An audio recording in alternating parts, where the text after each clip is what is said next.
우리 가족의 건강을 챙기는 시간 데일리 건강입니다. 오늘 함께할 우리 집 주치의는요. 정형외과 전문의 최철준 원장입니다. 안녕하세요. 네, 안녕하세요. 정형외과 전문의 최철준입니다. 네, 반갑습니다. 반갑습니다. 네, 자 오늘은 어떤 질환에 대해서 알아볼까요?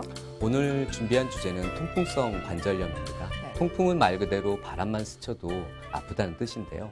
우리 몸 안에 요산 농도가 정상 범위 이상으로 오르면서 관절의 요산 결절이 침전되고 염증이 발생하면서 관절이 붓고 통증이 유발되는 질환입니다. 네. 자, 오늘 주제는 통풍성 관절염입니다.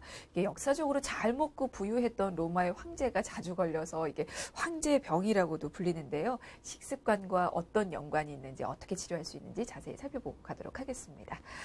자, 먼저 통풍성 관절염이 우리가 흔히 말하는 그 통풍을 말하는 게 맞습니까? 네, 그렇습니다.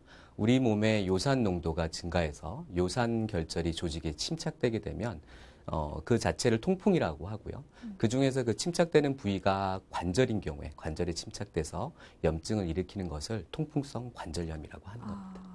요산이 관절이 아닌 다른 부위에 침착이 되기도 합니까? 네, 그렇습니다. 관절에 가장 흔히 침착되긴 하지만 관절 이외에 힘줄이라든지 그 주위 연부 조직에도 침착을 할 수 있습니다. 네. 그 혈중 요산 농도가 증가한다고 해서 이게 무조건 통풍이 생기는 건 아닌 거죠? 네, 그렇습니다. 혈중 요산 농도가 증가하는 것만으로는 통풍이 발생하지는 않습니다. 혈중 요산이라는 물질이 관절이라든지 힘줄, 연부 조직에 요산염이라는 물질로 침전이 될 때 통풍이 발생하게 됩니다. 아, 그러면 그 침전 반응을 촉진시키는 요인들은 어떤 게 있습니까? 아직 정확히 밝혀져 있지는 않지만 혈중 요산 농도가 아주 높거나 온도가 아주 낮을 때 급격한 또 요산의 농도의 변화들이 일어날 때 네. 통풍으로 인한 염증을 일으키는 것으로 알려져 있습니다. 요산염이 항상 염증을 일으키는 것은 아닌데요. 요산염을 둘러싸는 단백질이라는 보호막이 있는데요. 이게 염증을 이제 억제하고 있다가 평상시에는 외부적 충격이 가해지거나 요산 농도가 급격하게 변하는 그런 상황일 때 보호막을 뚫고 나와서 염증을 일으키게 되는 것입니다. 이게 유병률은 어느 정도나 될까요? 꽤 흔한 편입니까? 네, 전생에 걸쳐서 한 1에서 2% 정도의 사람들이 통풍에 걸린다고 합니다. 아주 흔하다고 볼 수는 없지만 또 드문 질환으로 보기도 힘들 것 같습니다. 네. 또한 최근 들어서 점차 유병률이 높아지고 있는데 아마도 비만이라든지 평균 수명이 증가되고 어떤 식이 변화와 같은 이유들 때문인 것 같습니다. 네, 알겠습니다. 자, 제가 처음 시작할 때도 황제병이라고 설명을 드렸는데요. 아무래도 식습관과의 연관성을 짚지 않을 수가 없을 것 같습니다. 자, 이 통풍성 관절염 발생 원인이 아무래도 우리가 먹는 음식과 연관이 있을 수밖에 없겠죠. 네, 그렇습니다. 그 요산이라는 물질이 결정화, 즉 침전될 때 이제 통풍이 발생하게 되는데 보통 혈액 내 요산 수치가 높은 경우에 결정화가 잘 발생합니다.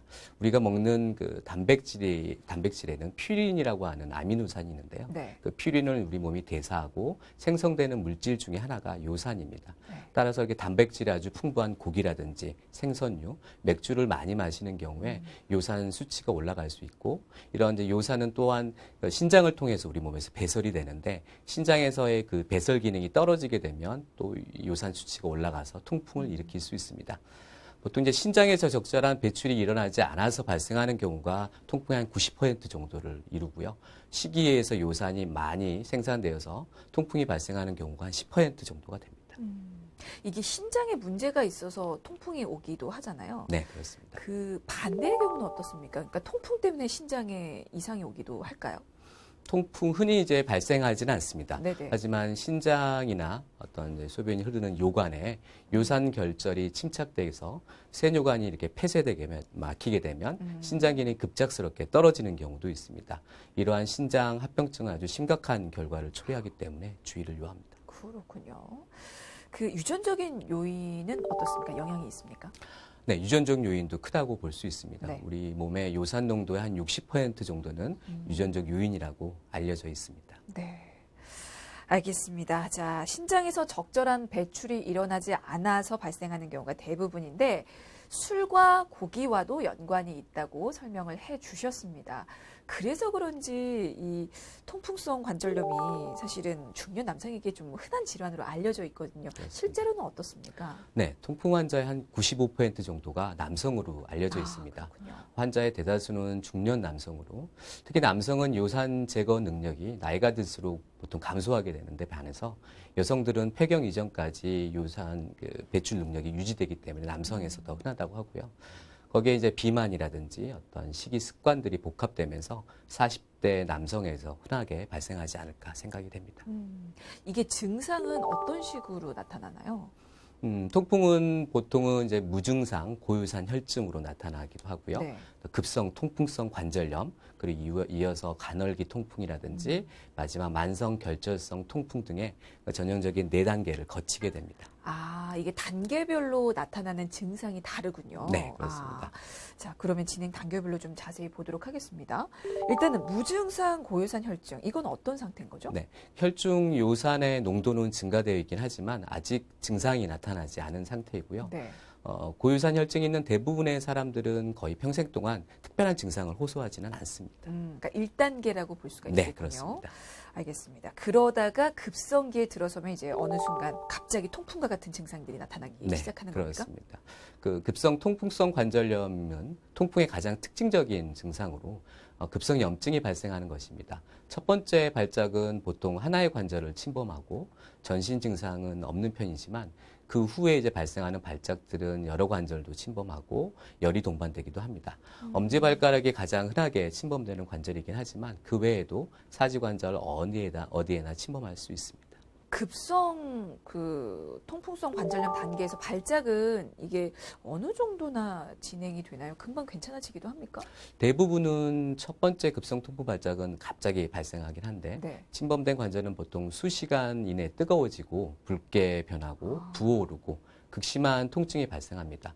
가벼운 발작은 보통 몇 시간 이내에 사라지거나 하루 이틀 정도 지속되지만 심할 경우에는 몇 주간 지속될 수도 있습니다. 그렇군요. 사실 이 통풍성 관절염 통증은 산통의 비유가 네, 될 그렇습니다. 정도로 굉장히 극심한 걸로 알려져 있는데요. 왜 이렇게 통증이 심한 겁니까? 옛날에는 통풍을 악마가 발을 물어 뜯는 것 같은 통증으로 비유하기도 했는데요. 네. 결국은 이게 심한 염증 반응 때문에 극심한 통증이 발생하게 되는 겁니다.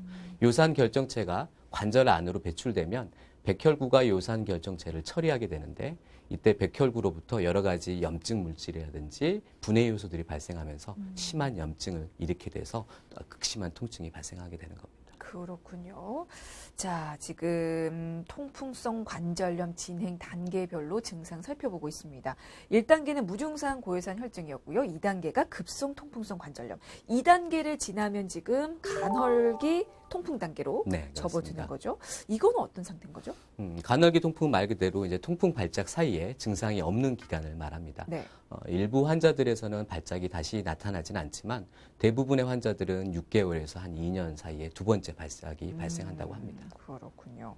그러니까 급성 통풍성 관절염 단계를 한 번만 경험하고 그냥 좋아지는 끝나는 경우도 혹시 있습니까? 드물게 한 번으로 끝나는 경우도 있긴 합니다. 그렇군요. 두 번째 발작을 경험하는 경우는 어떻습니까? 이게 만성 결절성 통풍을 반복해서 경험하게 될 수도 있을까요? 네, 그 첫 번째 발작 후에 통풍 결절이 이제 관찰되기 시작할 때까지는 네네. 보통 한 평균 10년 정도 시간이 걸리고요.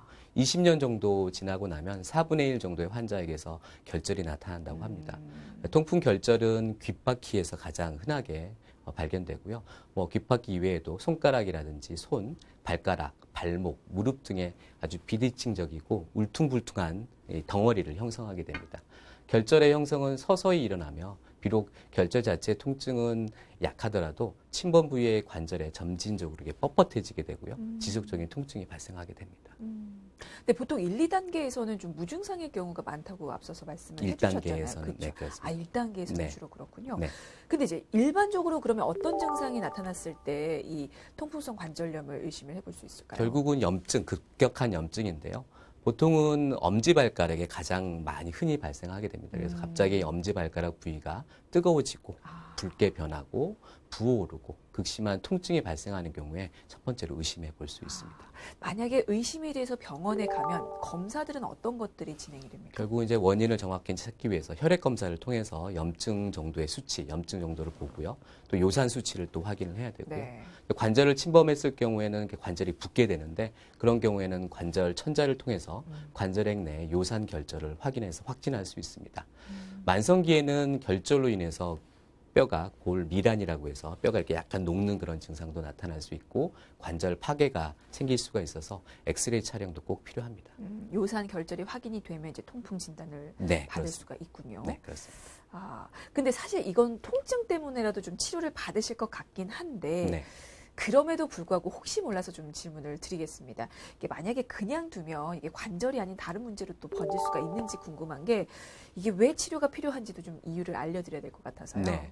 그 고요산 혈증이 모두 통풍을 유발하는 것은 아니지만 네. 고요산 혈증이 계속 유지되는 경우에는 그 신장에 결석이 돌이 생길 수도 있고요. 그 결석으로 인해서 심부전까지 진행할 수 있어서 주의를 요합니다. 또한 관절 주위에 아까 말씀드렸던 것처럼 요산이 침착돼서 통풍 결절을 형성하기도 하고 이로 인해 관절 주위 뼈가 상하면서 관절염으로 진행할 수도 있기 때문에 꼭 주의를 요합니다. 그렇게 되면 관절 변형이 혹시 올 수도 있을까요? 네, 관절염이 진행되고 관절 주위 뼈나 인대에 손상이 발생하게 되면 관절 모양이 변형되기도 합니다. 알겠습니다. 자, 이번에는 그렇다면 어떻게 치료를 받을 수 있는지 치료법도 살펴보도록 하겠습니다. 치료 역시 각 단계별로 좀 진행이 되는 거죠? 네, 그렇습니다. 첫 번째로 이게 무증상 고요산 혈증 치료부터 좀 알아보면 네네. 고요산 혈증이 통풍하고 관련된 그런 질환들을 일으키는 직접적이고 중요한 이 요소라는 아주 명확한 증거는 없긴 하지만 네. 비만이라든지 고지질 혈증, 알코올 중독, 고혈압 등과 관련된 생활 습관을 개선하는 것들이 중요합니다. 첫 번째는. 네, 알겠습니다. 자, 일단은 그러면 급성 통풍성 관절염이 이건 어떻게 치료를 할까요? 증상이 발생한 후에는 먼저 첫 번째 안정을 취해야 되고요. 네. 가능한 신속하게 치료를 시작을 해야 됩니다. 통증이 워낙 심하기 때문에. 급성 통풍 발작은 콜치신이라든지 비스테로이드 항염제, 스테로이드 등의 약물에 의해서 효과적으로 염증을 줄여서 증상을 완화시킬 수 있습니다. 네. 자, 다음은 간헐기 통풍 시기입니다. 이때는 어떻게 또 치료가 이루어지나요? 보통은 이제 소량의 콜치신이라는 약을 매일 복용하게 되면 급성 통풍 발작을 매우 효과적으로 예방할 수 있습니다. 네.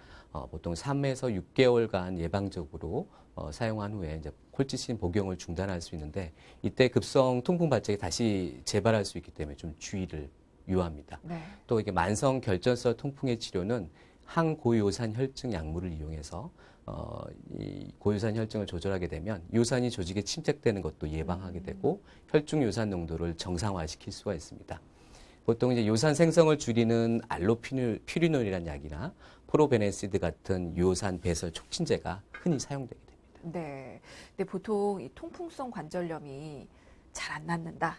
뭐 자꾸 재발한다. 뭐 이런 인식들이 있는데요. 실제로 이게 완치가 불가한 병입니까? 만치성으로 생각을 해야 될까요? 보통 이제 약물 치료를 통해서 어떤 요산 수치를 낮출 수 있고 네. 급성 발작 시에 염증을 줄여서 통증을 이제 줄일 수는 있지만 요산이 쌓이고 침착되는 것 자체를 완전히 막을 수는 없기 때문에 아주 유전적인 부분도 있기 때문에 완치가 가능한 질환은 아니고요. 계속 관리가 필요한 질환입니다. 아, 그러니까 만성 질환으로 생각을 네, 해야겠군요. 네. 뭐 이게 바로 완치를 바라기보다는 좀 꾸준히 관리하는 목표를 세우고 좀 치료를 받으셔야 될 텐데 재발은 어떻습니까? 재발 가능성은 큰가요? 언제든지 요산 수치가 오를 수 있는 상황이거나 결정화가 촉진될 수 있는 상황이면 재발할 수 있습니다. 치료하지 않은 통풍 환자는 첫 번째 급성 통풍 발작 후에 한 6개월에서 2년 사이에 두 번째 발작이 발생할 수 있고요. 그래서 높은 농도의 혈중 요산으로 인해서 콩팥에 돌이 생기기도 하고 이로 인해서 신장병이 발생하기도 합니다. 그렇군요. 알겠습니다. 이게 완치가 되지 않고 꾸준히 관리를 해야 하는 질환이기 때문에 사실은 미리미리 좀 막을 수 있으면 막는 방법을 좀 노력을 취하시라고 말씀을 드리고 싶은데요. 자, 그러면 통풍성 관절염 예방법은 어떻게 있는지도 좀 여쭤볼까요? 체중 조절이 아주 중요할 것 같고요. 네. 또 술하고 관련되기 때문에 절주, 과식을 자제하는 것들이 아주 중요합니다. 대부분 통풍 환자들이 비만인 경우가 많습니다. 그래서 규칙적인 열량 제한을 통해서 체중 감량이 아주 필수적이고요. 이런 체중 감량 프로그램이 실패하게 되면 통풍 발작이 이렇게 일어날 수 있는데 이런 것들은 이게 요산 농도가 급격하게 변하기 때문에 발생하는 거거든요. 그래서 체중 조절이 항상 중요하고요. 또 술을 갑자기 많이 마시게 되면 그 술에 취해 있는 동안에 일시적으로 이제 고젖산 혈증이라고 이게 발생하게 되는데 이런 것들로 인해서 고요산 혈증이 악화될 수 있고 또 이건 역시 통풍을 악화시킬 수 있습니다. 그래서 보통 이제 고단백 음식을 섭취하면 체내에 이제 요산이 많이 생성되긴 하지만 굳이 이제 음식을 단백질 저단백식으로 하는 것보다는 어떤 체중 감량이라든지 열량 제한을 통해서 또 과식을 줄여서 체중 조절을 하는 게 가장 중요한 포인트라고 생각이 됩니다. 알겠습니다. 자, 체중 조절, 절주, 과식 자제는 사실 예방법만은 아니고요. 관리법이기도 하니까요. 우리 통풍 환자들도 잘 지켜주시면 좋을 것 같습니다.